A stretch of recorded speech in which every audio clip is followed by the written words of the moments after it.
Tired of ads barging into your favorite news podcasts? Good news. Ad-free listening on Amazon Music is included with your Prime membership. Just head to amazon.com/ad-free news podcasts to catch up on the latest episodes without the ads. Enjoy thousands of Acast shows ad-free for Prime subscribers. Some shows may have ads. On today's Smart 7, ex-Post Office boss hands back her CBE, Donald battles for immunity and much more. It's Wednesday, 10th of January, it's World Hindi Day, and happy birthday, George Foreman. The Smart 7. It's news, but not the news.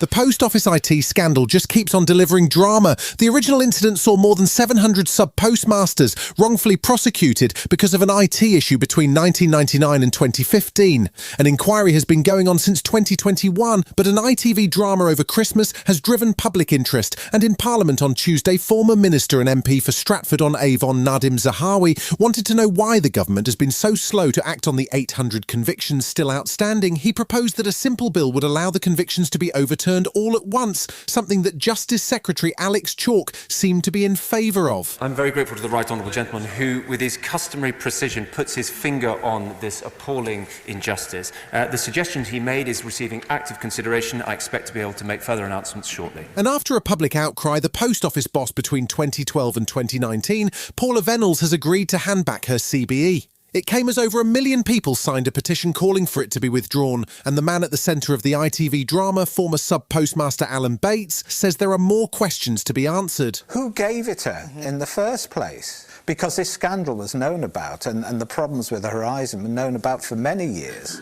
So why did they think that she'd done such a good job at Post Office? Israel's long-range capabilities were demonstrated again on Tuesday as they claimed a strike in southern Lebanon had killed a senior Hezbollah commander, Ali Hussein Barji, who had been responsible for drone attacks on Israeli forces. Meanwhile, UK Foreign Secretary Lord David Cameron made his first appearance in front of the Foreign Affairs Committee, confirming that there are still 2 British hostages being held by Hamas. He also urged Israel to act carefully to avoid breaching international law and called for a longer-term view if peace is to be a realistic possibility. We believe that there won't be true security either for Israel or for the Palestinians without moving towards a two-state solution. So we have a sort of short-term horizon and then a longer-term horizon of recognising that no ceasefire is really fully sustainable forever unless you actually have a political horizon. US Secretary of State Anthony Blinken spoke in Tel Aviv as he continued his diplomatic efforts in the region, and he described the civilian death toll in Gaza as far too high. Speaking to Radio 4's Today programme, Prince Khalid bin Bandar Al Saud, Saudi Arabia's ambassador to the UK, says that it's time the world called Israel to account over the level of casualties in Gaza. Over 20,000 people killed, almost 10,000 children. I mean, the numbers they're deplorable. Efforts are being made, but it's not enough. Clearly, it's not enough. And you've got an Israeli government that's talking about just ending the first phase. How many more people have to die before we get anywhere?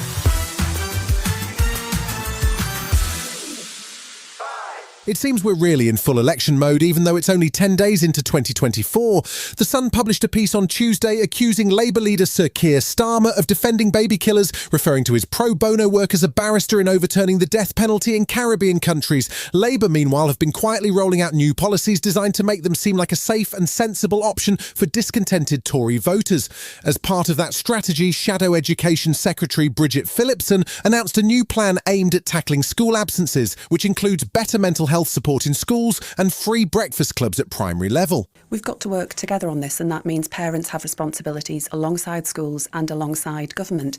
And it isn't acceptable to take your children out of school because it disrupts the learning of your children, but it also disrupts the learning of all children.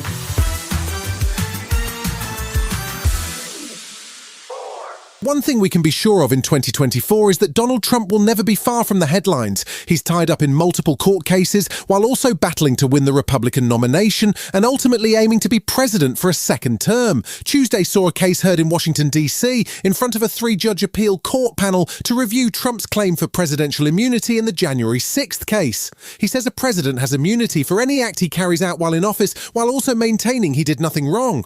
The hearing didn't go all that well, with one judge asking if Trump's claims meant he could have an opponent assassinated by SEAL Team 6 with no consequences, a question his lawyer struggled to answer.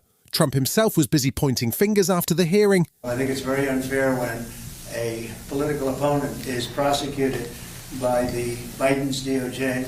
They're losing in almost every demographic, and I think they feel this is the way they're going to try and win. It'll be bedlam in the country. It's a very bad thing. It's a very bad precedent. As we said, it's the opening of a Pandora's box. Still to come on today's Smart 7, Carabao Cup delight for Carrick and the Mean Girls hit the red carpet. Right after this.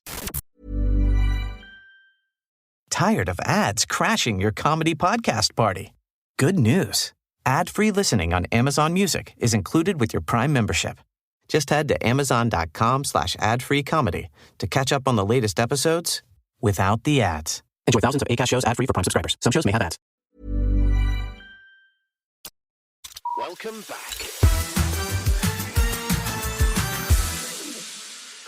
It's Carabao Cup semi-final week this week, with Liverpool facing Fulham on Wednesday. Tuesday saw Chelsea head to Middlesbrough for the first leg of their semi-final, but it wasn't a good night for the Blues. Middlesbrough's gloriously named Hayden Hackney scored in the first half, and then the Championship side under manager and former Manchester United player Michael Carrick dug in and held on for the win. He was delighted.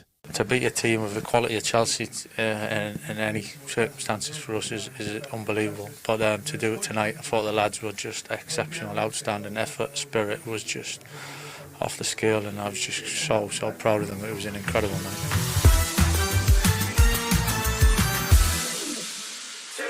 The premiere of the new Mean Girls musical movie saw stars old and new hit the red carpet in New York City. The movie hit cinemas today, almost exactly 20 years after the original Mean Girls came out.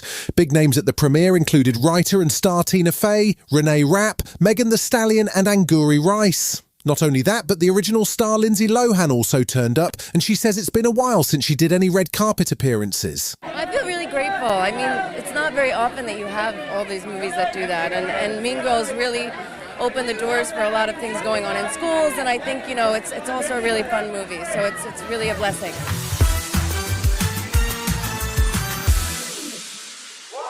We don't get many mum-based thrillers these days, but good news for mum fans, there's a brand new edge-of-your-seat thriller on the way. It stars Jessica Chastain and Anne Hathaway as well, mums who find their perfect 1960s suburban lives shattered after an accident involving one of their children. The film is a remake of a 2018 French movie, and the two stars also produce Mother's Instinct, which is due to hit cinemas in 2024. Something's broken inside of me, and I need you. I saw the look in her eyes. She thinks that I should have saved her son. Is that coming from her or you? You think I'm imagining things? We're not going down this path again. You're right. God knows I can get carried away sometimes. You've been listening to the Smart 7. We'll be back tomorrow at 7 a.m. Hit that follow button and have a great day. Give us 7 minutes and we'll give you the world. Tired of ads crashing your comedy podcast party? Good news. Ad-free listening on Amazon Music is included with your Prime membership. Just head to amazon.com/ad-free comedy to catch up on the latest episodes without the ads. Enjoy thousands of Acast shows ad-free for Prime subscribers. Some shows may have ads.